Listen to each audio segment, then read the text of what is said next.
Today we're going to look at an excerpt from a speech that President Lyndon B. Johnson gave about America being the Great Society. He gave this speech 50 years ago on May 22nd, 1964. So I'm going to read aloud the excerpt with you and you will follow along.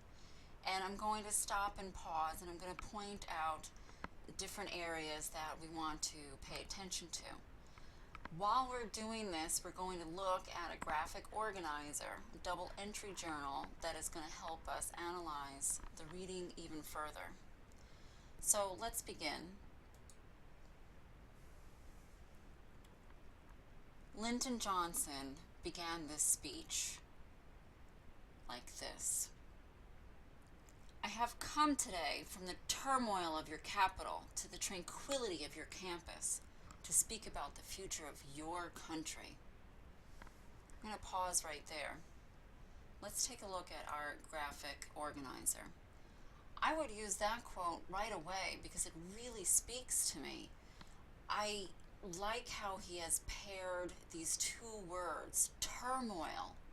Turmoil means things are messed up. There's so much problems. He says this is what's happening in the United States Capitol. There's extreme turmoil, and this is what I came from. But now here I am on your tranquil campus, and tranquility is peaceful and calm and beautiful. So right away what he is doing is connecting to the audience, and he's using these two words, both of them starting with the T sound, and he's pairing a negative word with a positive word.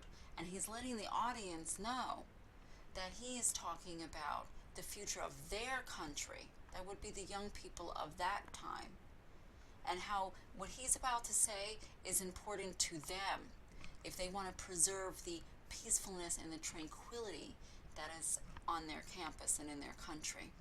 So I took that quote and I just copy and pasted it here. And then I explained that, what I just said, in writing, and I put it here. So this helps me visually see why do I find this quotation important and how am I analyzing it. And then when we look at it in total, when it's filled out, we have a lot of information there, and we certainly have a close reading. To continue. The purpose of protecting the life of our nation and preserving the liberty of our citizens is to pursue the happiness of our people. Our success in that pursuit is the test of our success as a nation. For a century, we labored to settle and to subdue a continent. That's some serious stuff. I would also put that here. I think I would like to put this quotation. Why do I like this quotation? Well, because it really echoes an earlier American document, doesn't it? Protecting the life and liberty, happiness. Where is that coming from? I'm not going to type out the whole thing while we're discussing this, but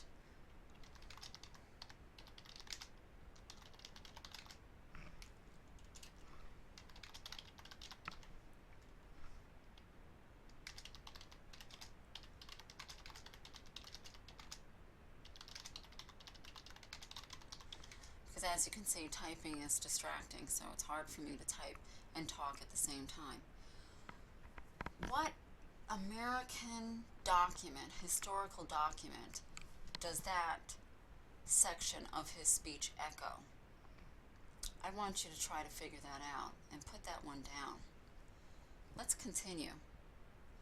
For half a century, we called upon unbounded invention and untiring industry to create an order of plenty for all of our people.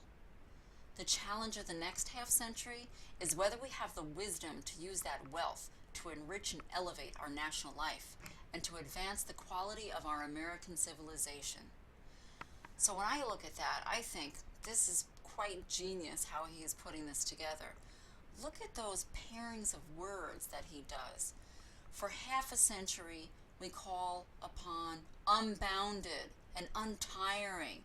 Look at how that these words are echoing each other. They're both starting with you, and then the second pairing is invention and industry, starting with I. There's a pattern here in his speech, and it makes it powerful because when you're listening to this, it's really sticking in your head, these words that are giving us an image. So here we see there was unlimit to American industry. It's like every single American citizen came together and created this fantastic country. Now, he says at this point, in the next 50 years, again using alliteration and the power of words, weather, wisdom, wealth, enrich and elevate. The challenge for the next 50 years is whether we're going to take this heritage of what we have and use that to make it even better. You're imaginative, here we are. Your imaginative and your initiative and your indignation will determine whether we build a society where progress is the servant of our needs or a society where old values and new visions are buried under unbridled growth. So as you are personally working through the graphic organizer, I want you to take some time to notice, are there some words here that you don't know the meaning of? Maybe you're getting it in the context clues, but I want you to go and use your online dictionary and look up some words that you might not be 100% sure about. You certainly know imagination, but do you know initiative? What about being indignant? So in order for you to totally analyze this speech, you need to look and make sure that you're understanding all the words. So if I were you, I would mark that down on my double entry journal right now. Again, speaking to the audience, he starts here. For in your time, we have the opportunity to move not only toward the rich society and the powerful society, but upward to the great society. Aha, he really gets to his point there. And does your ears perk up a little bit when he says rich society? Maybe. And the powerful society? Who doesn't want to be rich and powerful? Well, put them together, and that's going to be the great society, which is what? The United States. The great society rests on abundance and liberty for all. It demands an end to poverty and racial injustice, to which we are totally committed in our time. But that is just the beginning. How interesting is this? What a vision that is going on here. He's talking to an audience in 1964. This is an audience that's in the middle of the turmoil of the civil rights movement. And he is laying down the fact that these problems that we're having with race, and he's starting to bring in poverty too, is going to be an impediment. It's going to stop this great society from happening if we don't notice what is happening and take care of it. It demands an end to this. It demands an end to the Jim Crow laws. It demands an end to poverty in the United States. And that would be just the beginning in order for us to have this great society. How else is he going to define the great society? The great society is a place where every child can find knowledge to enrich his mind and to enlarge his talents. It is a place where leisure is a welcome chance to build and reflect, not a feared cause of boredom and restlessness. It is a place where the city of man serves not only the needs of the body and the demands of commerce, but the desire for beauty and the hunger for community. It is a place where man can renew contact with nature. It is a place where honors creation for its own sake and for what it adds to the understanding of the race. It is a place where men are more concerned with the quality of their goals than the quantity of their goods. Wow, that's some powerful stuff there. And also, before I forget, let me point this out. As he continues to talk, he says man a lot, right? And I think today we're more used to gender-neutral language. So when he's talking about man, is he talking about the male gender? No, of course not. He's talking about all humans. So actually, we can see a little bit of sexist language in 1964, right? Well, look at the images in here, and you're going to do this more closely when you do your double entry. But see the words that he's using. He's using leisure. Well, who doesn't like leisure, right? Laying around, doing nothing. No, it's not just about that. It's about having the time to build and reflect, because you want to have a lifestyle where leisure doesn't mean I have worked so hard, I finally have a day off and I'm going to collapse and sleep all day. Leisure means you have time to be a thinking, contributing person, that it's not all about hand to mouth and trying to just keep your bare essentials down. No. When a society has enough money and the essentials are taken care of, more great things can happen because minds have the ability to explore and expand. So he says, visualize this. Visualize where it meets not only the needs of the body, meaning the very basics that we need for survival, but also for more. He uses the desire for beauty. That's such a wonderful way of putting, what does it mean to be human? And don't we want to look out our windows and be surrounded by beauty, right? A place where man can renew contact with nature. That's just a really interesting thing to say in the middle of this speech. It gives us a visual of tranquility.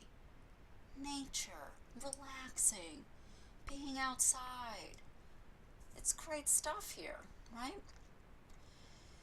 And here it is where we're concerned more with goals than the quantity of goods. Speaking a little bit about capitalism, right? Talking about, it's not all about a rat race here. Sure, there's going to be wealth, but, that's not the final point of a great society. And his last note here that we're going to look at. But most of all, the great society is not a safe harbor, a resting place, a final objective, a finished work. It is a challenge constantly renewed, beckoning us towards a destiny where the meaning of our lives matches the marvelous products of our labor. Well, I like that vision there. It's telling us that this doesn't mean that this is where we're going to stop. Not the great society, not the vision that he is seeing. It's something that's always going to be constantly challenging all of us in the society. And I really like the way it ends here. It's the meaning of our lives matches the products of our labor. And, he's basically making a connection where, you're not just going and doing repetitive tasks and work, and that's what your life is. It's more about this total fulfillment of humanity, and that a great society can answer that. Don't you want to live there? That was 50 years ago. We're going to have to think about that a little bit more. So our first step here is that we're going to take that excerpt. I already gave you 2 examples. You're going to go back and you're going to look through more examples for yourself, and you're going to take quotations from the text that you believe are important. And then explain it. Why is this important? Why is it striking to you? Or if you have questions about it, write down why you have questions about it. And then note this here. And then as we continue on with this unit, we're going to take a deeper look and see 50 years later, how is the war on poverty and our focus on the Great Society,